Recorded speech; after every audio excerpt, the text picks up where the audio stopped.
m'appelle Viane Océane, j'ai 22 ans et je suis actuellement en Master 2 carrière judiciaire à l'Université de Poitiers.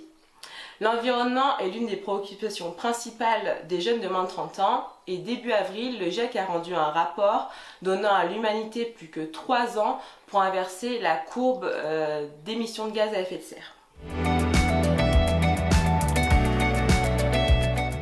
Ma question pour Jean-Michel Clément est la suivante. Comment comptez-vous, durant votre mandat, lutter contre le dérèglement climatique sur notre territoire ? La transition énergétique, la transition écologique est indispensable, nous le savons aujourd'hui, il y a urgence. Le réchauffement climatique est là, plus personne aujourd'hui ne peut nier cette réalité. Et je crois que nous avons tous, individuellement et collectivement, une responsabilité pour la jeunesse, pour l'avenir, à engager cette bataille. Chacun dans son territoire doit aussi s'y atteler. Pour ce qui concerne notre circonscription, la question de la production d'énergie, elle a déjà une histoire. Elle a une histoire avec les barrages hydroélectriques sur la Vienne, par exemple.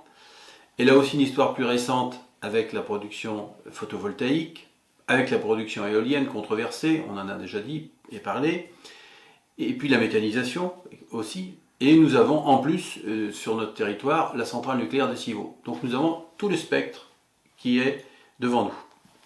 Mais il faut aller au-delà. La question de la transition énergétique, ça concerne aussi l'aménagement du territoire, l'agriculture, l'habitat. Et tout cela doit être pris en compte à l'échelle des collectivités locales qui ont en charge la responsabilité des documents d'urbanisme notamment, doit être pris en compte aussi par les professionnels du monde agricole qui se doivent aussi peut-être de réparer quelques erreurs du passé. Je pense notamment au drainage intempestif qui a été réalisé sur les terres, je pense à l'arrachage des haies qui a été trop systématisé, peut-être encouragé par des politiques absurdes à l'échelle de l'Europe. Mais tout ça doit être corrigé et rapidement. Il faut s'engager collectivement dans cette voie.